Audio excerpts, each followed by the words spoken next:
Bonsoir tout le monde. Bismillah ar-Rahman ar-Rahim. Salam alaikum. Alléluia. Shalom. Je m'appelle Sam Idriss Samake. Je suis originaire du nord de la Côte d'Ivoire. Et je suis né précisément à Haïtia, au centre-ouest. Je suis africaniste avant d'être ivoirien et je suis ivoirien avant d'être Oudjeneka.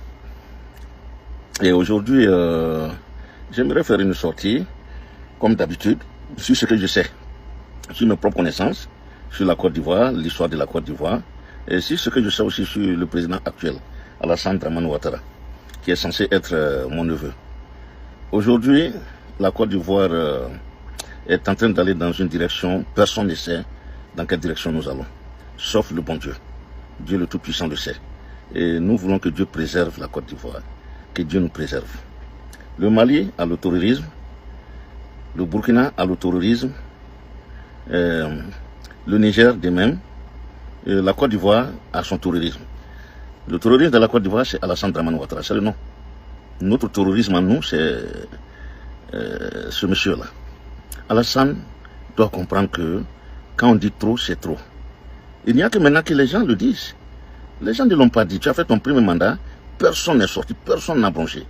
La Côte d'Ivoire était... Non, nous étions d'abord, on venait de sortir de la guerre, on était terrorisés. La crainte, tout le monde s'est tué. Dieu t'a donné tous les pouvoirs. Je parle d'Alassane. Dieu t'a tout donné pour réconcilier les Ivoiriens, pour créer une atmosphère de paix. Pour avoir la vraie paix en Côte d'Ivoire, Dieu t'a donné ses moyens. Tes premiers 5 ans, tu pouvais créer la paix complète et faire ton deuxième mandat et t'en aller et laisser, comme tu l'as toujours souhaité, en fait, la jeune génération, et Babou ne serait pas là en ce moment, tu aurais pu. Bon, tu dis que tu as préparé Gon Coulibaly. Et le monsieur a eu une opération du cœur, enfin, cœur ouvert, du thorax, ils l'ont ouvert, remplacé le cœur par une machine. Donc il ne pouvait même pas gouverner. Il n'était pas apte. Il pouvait faire tout au plus 2 ans. Et tu l'as fait venir, il en est mort. Après ton second mandat, bien sûr. Et puis, tu t'évertues et tu t'entêtes à rester à la tête de la Côte d'Ivoire. Mais moi, je voulais qu'on fasse un retour en arrière. Qui a créé le RDR? C'est Jenny Kobena qui a créé le RDR. Il l'a créé avec des gens. Et ceux qui étaient là, les premiers qui étaient là, ils sont toujours... certains sont toujours là, mais ils sont invisibles aujourd'hui. C'est là que je veux faire... je veux expliquer aux jeunes générations. Le RDR, au nord, il y a 2-3 personnes qui ont fait d'Alassane ce qu'il est. Il y a d'abord le mari d'Henriette, Dagri Diabaté, qui est aujourd'hui aux oubliettes. Ça dit, Alassane c'est dangereux quand même. Quand Alassane finit avec quelqu'un, il le jette aux oubliettes. Lamine Diabaté, le mari de Henriette, c'est lui qui est venu introduire Alassane aux Oudjeneka. Et qui a créé cette histoire de neveux, de cousins, voilà, des mères et autres. C'est l'œuvre de Lamine Diabaté. Et Lamine Diabaté a fait venir des gens comme Ben Soumaoro, le grand Ben Soumaoro, journaliste, l'un des meilleurs journalistes de son époque, en Côte d'Ivoire. Et Ben Soumaoro s'est mis corps et âme à la disposition du RDR et d'Alassane Dramane Ouattara. Mais rares sont les Ivoiriens qui savent aujourd'hui qu'est-ce qui s'est passé. Et Ben est passé de ami, de bienfaiteur à l'oubli total. Jusqu'à l'exil. Alassane pouvait exiler tous les Ivoiriens, sauf Ben Soumaoro. Mais Alassane l'a fait exiler. Ivoiriens, RDR. Parmi les RDR aujourd'hui, qui se souvient d'Adama Coulibaly, qu'on a appelé Adama champion en Côte d'Ivoire? C'était les premiers RDR. C'était les premiers partisans. Les premiers à avoir supporté Alassane Dramane Ouattara. Où est passé Adama champion? Personne ne le sait où est aujourd'hui. Tout près de nous, Zemoko. Où est passé Zemoko? Alassane a fait disparaître les uns après les autres. Il les a fait tous disparaître, l'un après l'autre, l'un après l'autre. Et quand il a fini de faire disparaître toutes les grandes têtes, il a cherché maintenant les enfants, comme Sorogium, comme Ibé, qui étaient manipulables. Parce que Ben Soumaoro n'était pas manipulable. Zemmour n'était pas manipulable. Adama, champion, n'était pas manipulable. Donc il a cherché les enfants. Ainsi est née la rébellion. Soro Guillaume, sa jeunesse. Je veux que les gens comprennent qu'Alassane, c'est un grand manipulateur. Quand Dieu vous garde d'Alassane, il vous a gardé d'un grand démon.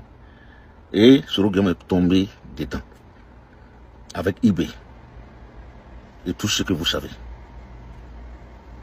D'abord, Soro Guillaume. Ce petit, il mérite son nom d'invincible. Je lui tire mon chapeau pour ça. Parce que qui a tiré sur l'avion de Soro Guillaume? Qui a fait tirer sur l'avion de Soro Guillaume? La vérité est sortie. C'est Alassane qui a fait tirer sur l'avion de Soro Guillaume. Et l'invincible n'a pas été vaincu. Mais il a continué quand même à le servir. Avec honnêteté. Avec tout son cœur.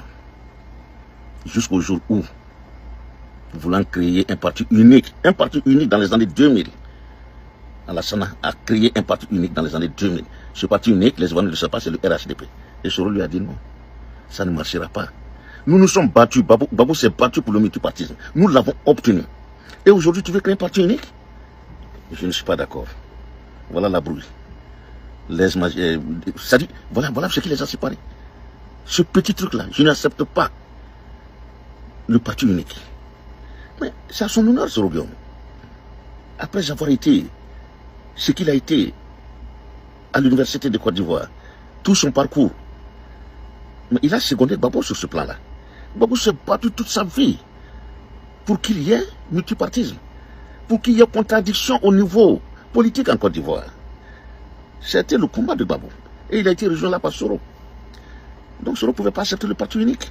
Et il a dit non. Et aujourd'hui, on a fait disparaître l'exil.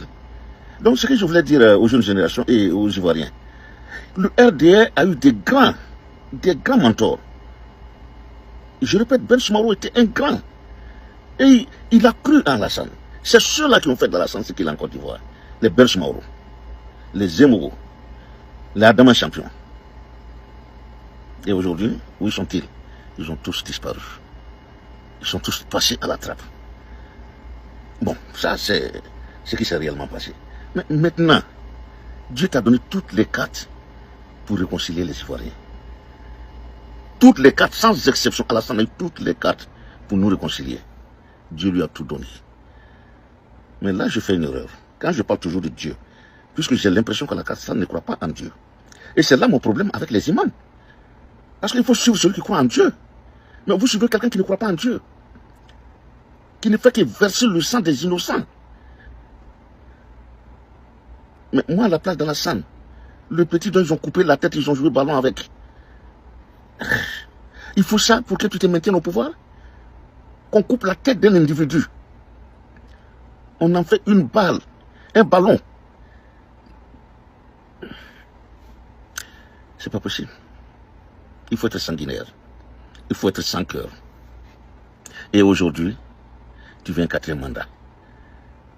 Mais attendez, où allons-nous? Où sommes-nous? Et un 4e mandat, pourquoi faire? Pour pas faire quoi? 5 ans, tu as fait des ponts, tu as fait des routes. 10 ans, mitigé. Mais 15e année, nous ne voyons pas. Moi, je ne vois pas l'intérêt de ce 3e mandat. Personne ne voit l'intérêt de ce 3e mandat. Ni l'ONU qui t'ont installé, ni l'imbécile de Sarkozy qui a fait bombarder le palais présidentiel ivoirien, ni la CEDEAO, la moribonde CEDEAO. Mais aujourd'hui, Alassane, il faut dire la vérité. Aucun de ces trucs-là, de ces gars, de ces trucs, de ces machins, n'est là pour toi, Alassane. Personne ne te supporte aujourd'hui. Il n'y a que ta propre famille aujourd'hui, ta famille très restreinte. Très très restreinte aujourd'hui, Alassane.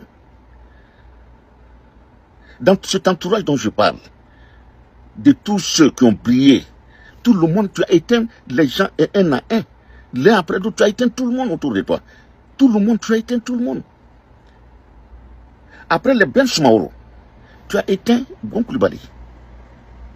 Tu as éteint Ahmed Bagayogo qui t'a donné sa vie, son enfance, sa jeunesse. Tu l'as éteint.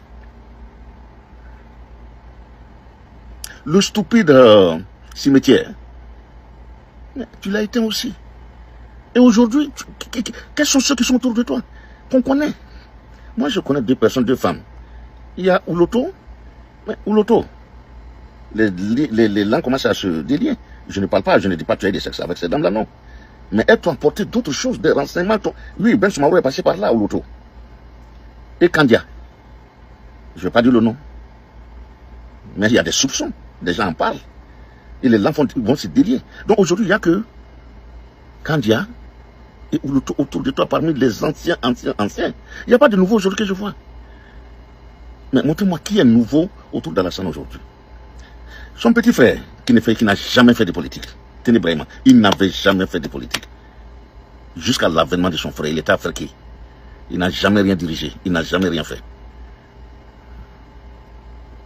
Ta femme, Dominique, qui est une commerçante, qui est une femme de business, qui est très bien en affaires.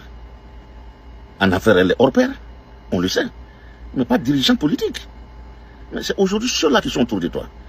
Plus ta famille réelle, les enfants de Dominique, tes nièces, tes neveux, ton fils qui est novice à la politique. David ne connaît rien à la politique à la salle. Il ne connaît absolument rien à la politique. Mais aujourd'hui, ceux-là sont obligés de former la garde rapprochée autour de toi. Mais c'est fini là. Là, tu dois comprendre que c'est fini Alassane. Je m'adresse à toi, mon neveu Alassane. Tu dois comprendre que c'est fini. Quand un chef d'État arrive à ce niveau-là, c'est fini. Il n'y a plus rien. Il n'y a plus rien. J'en veux pour preuve. Mobutu Sese Seko. Et encore, Mobutu n'avait pas sa famille autour de lui. Il avait une minorité. Mais pas sa famille. Oufoué, je vais vous dire, Ivoirien. Nous avons entendu parler des enfants d'Oufoué. Il n'y a qu'un seul enfant d'Oufoué, même nous on entendait parler. C'est Guillaume. Guillaume Oufoué. On n'a plus jamais. Nous ne connaissions pas ses enfants. Moi, j'ai aperçu sa fille au plateau où elle avait un bookstore, une librairie. Je l'ai aperçu là-bas. Je crois que c'était la femme de Simplice Zessou. Mais à part ça, nous ne connaissons pas. Personne ne connaît les parents d'Oufoué, ses enfants. Personne ne les connaît en Côte d'Ivoire. Les enfants d'Oufoué, c'est rare. Les Ivoiriens qui peuvent dire j'ai vu Guillaume de mes yeux. La seule personne que tous les Ivoiriens connaissent dans la famille d'Oufoué réellement, c'était sa femme, Thérèse Houphouët-Boigny. Ses sœurs, c'était rare. On entendait parler. Mais on ne les connaissait pas. Bédié a fait ce qu'il a fait. Rares sont ceux jusqu'à aujourd'hui qui peuvent reconnaître les enfants de Bédié en Côte d'Ivoire. Rares sont les Ivoiriens qui peuvent dire voici le fils de Bédié. Je dis bien rare. Et c'est rarement ceux qui le savent ne sont pas légion. On ne sait pas s'il a des filles, on sait qu'il a des garçons. On connaît sa femme. Comme vous faites, on connaît sa femme. Mais on ne connaît rien de Bédié à part ça. Gueye est venu à part sa femme. Un ou deux de ses enfants, mais personne ne connaît la famille de Gueye. Mais bravo, je vous ai dit la fois dernière que j'ai été surpris, agréablement surpris de savoir qu'il a fallu l'avènement de Gueye Robert pour nommer la petite sœur de Babo à une fonction en Côte d'Ivoire. J'ai été agréablement surpris. Je ne savais pas que Babo avait des siblings, frères et sœurs. Je ne le savais pas. En toute sincérité, je ne le savais pas.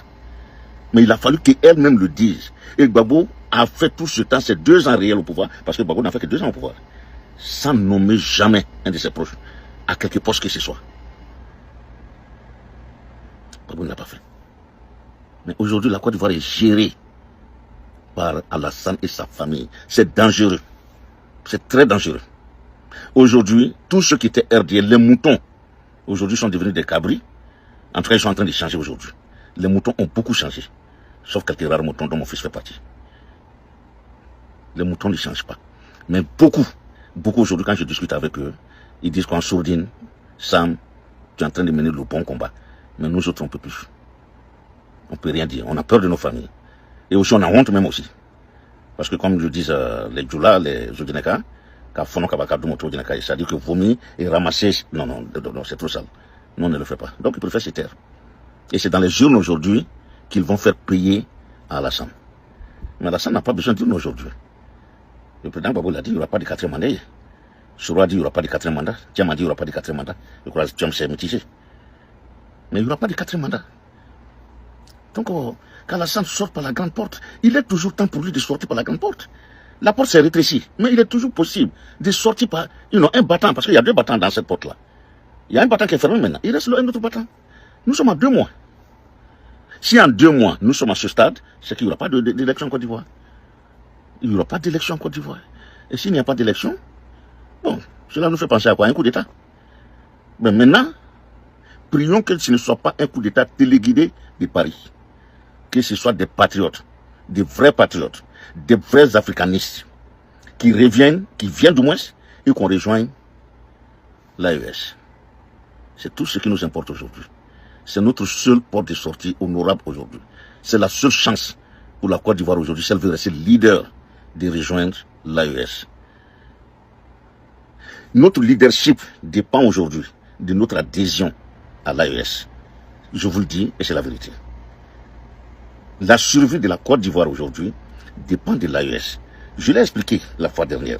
Le port d'Abidjan vivait grâce à l'AES, uniquement l'AES.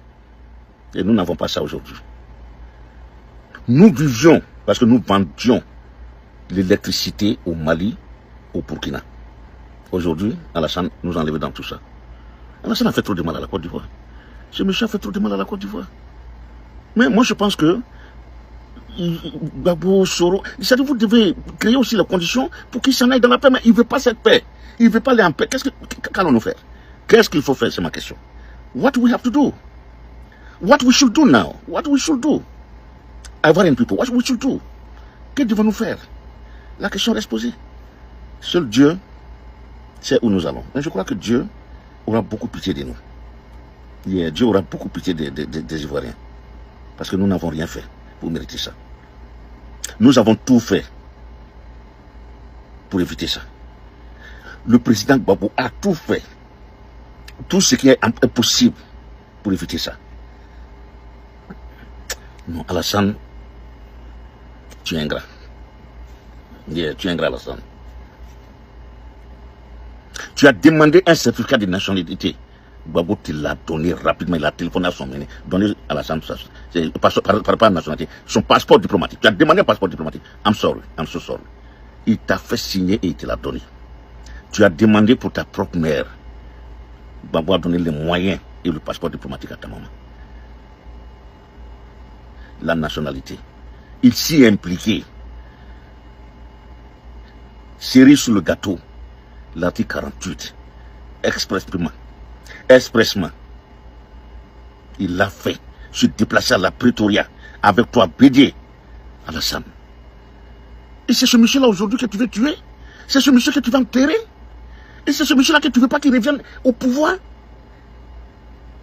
Il s'est levé du siège. Il te l'a donné. Tu as fini. Mais lui rends-lui son siège.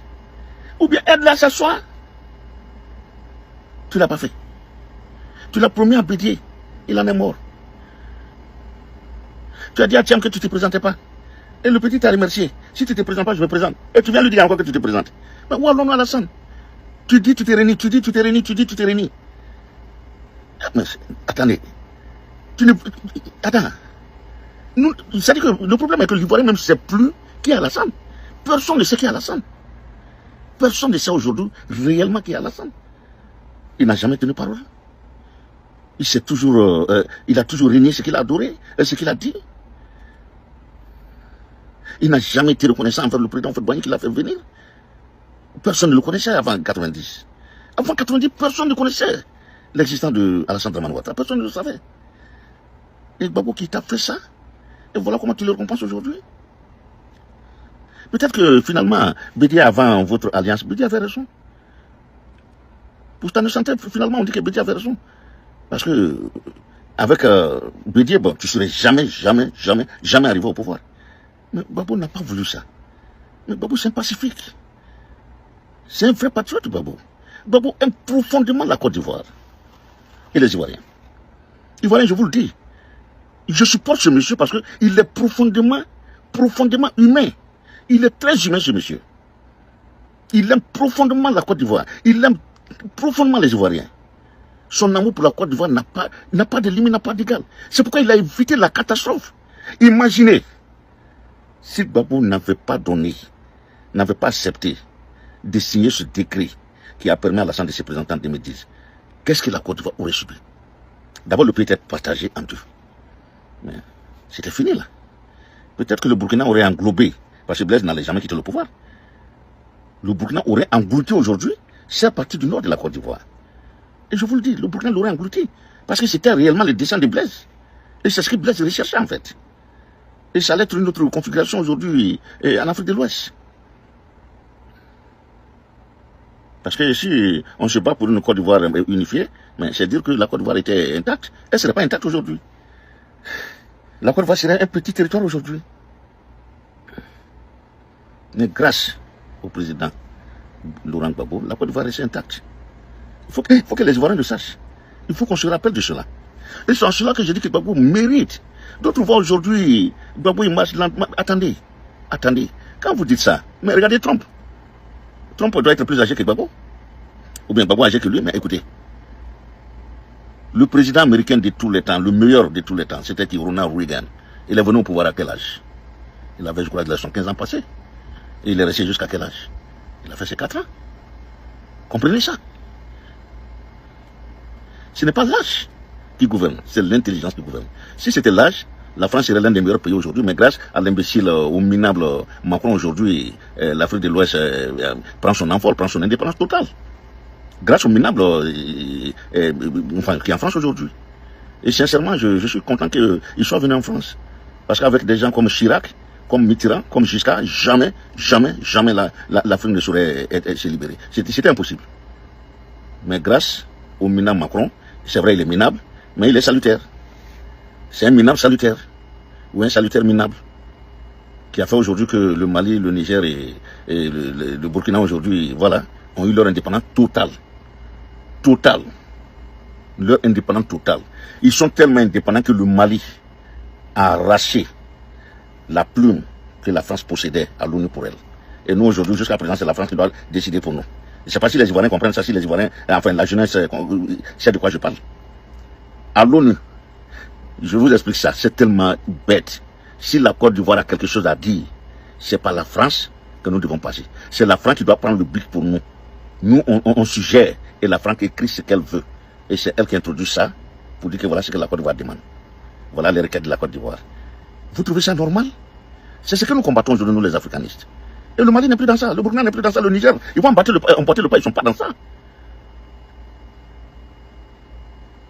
Vous comprenez ça?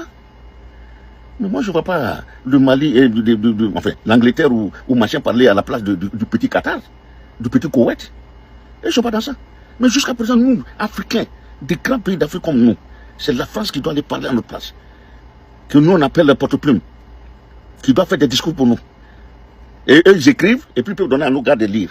C'est-à-dire notre représentant ne fait que lire. Mais ça ne vient pas de nous. C'est la France qui décide. Grâce à Dieu, grâce au minable Macron, on est en train de briser les chaînes. Yeah, on est en train de briser toutes les chaînes qui nous lient à cette France aujourd'hui. Ils sont allés jusqu'à contaminer l'Union européenne pour interdire Nathalie Yamb de rentrer sur le terrain. Elle n'en a pas besoin. Bravo à Tiani, qui vient de la nommer avec un passeport diplomatique. Bravo à Tiani. Bravo à Tiani. Tiani est un gars très très très cultivé. Et nous, Ivoiriens, on doit nous battre encore pour avoir notre indépendance. Parce que on a les mains et pieds liés aujourd'hui par le président Alassane Ouattara. Alassane, please, il faut nous laisser cette Côte d'Ivoire en paix. Il faut t'en aller dans la paix. Nous te prions, nous, Ivoiriens. Je suis au Guinée-Ca, je suis ton oncle, mais je te prie d'aller dans la paix, de laisser ce pays aujourd'hui, nous débrouiller nous seuls, entre nous. On te demande cette faveur-là. Ce que tu pouvais faire, tu l'as fait. Oufoué a toujours dit aux Ivoiriens qu'une belle fille, quelle que soit sa beauté, ne donnera que ce qu'elle a. Tu as donné ce que tu as. Tu ne peux pas faire plus. Rester là, c'est nous enfoncer tous les jours. Et si tu aimes la Côte d'Ivoire, arrête de nous enfoncer. Arrête de nous faire mal. Nous te prions. Nous te prions vraiment, président Alassane. Il faut t'en aller dans la paix. Il faut permettre à Sorogum de rentrer en Côte d'Ivoire. Il faut permettre à Laurent Gbagbo de compétir. Il faut permettre à Thiam de compétir. Please, retire-toi. Ce sera ton honneur. Tu sortiras par la grande porte. L'immense grande porte. Je l'ai dit, la porte de la Côte d'Ivoire, 2 battants. Il y a un battant qui est fermé pour toi. Ça, je suis sincère avec toi. Il y a un battant qui est fermé aujourd'hui parce que mieux vaut emprunter l'autre voie, l'autre sortie, l'autre battant qui est encore ouvert, que de partir même pas par la fenêtre. D'être éjecté. Il faut éviter d'être éjecté. Et c'est ce qui est en train de venir. C'est ce que moi je vois en fait. C'est ce que je vois. Mais tu as toujours le choix. Je me suis adressé beaucoup de fois ici, à Dominique, à tes frères, à tes soeurs, à tes nièces, tes neveux, à ton fils David. Bon, David, il est américain. Bon. En tout cas, Alassane, je crois que la Côte d'Ivoire, tu fais beaucoup de faveurs. Jusqu'aujourd'hui, tu es le président. Tu as besoin de repos. Tu as besoin de te soigner. Tu as besoin d'aller te reposer à Mougins. Tu as vraiment besoin de le faire. Tous tes partisans, tous tes gars qui sont là, ils sont à l'abri du besoin aujourd'hui. Il n'y a pas un seul dans ton entourage qui n'est pas à l'abri du besoin. Mais ne créez pas ce que vous ne devez pas créer. Plus d'Ivoiriens en exil. Sincèrement, j'aimerais qu'il n'y ait pas d'Ivoiriens encore à l'exil. Mais à l'allure où vont les choses, Kandia l'a dit, elle a peur du match retour. Et moi, je vous ai toujours dit, et je le crois en toute sincérité, qu'il n'y aura pas de match retour en Côte d'Ivoire. Parce que réellement, il n'y a pas eu de match aller.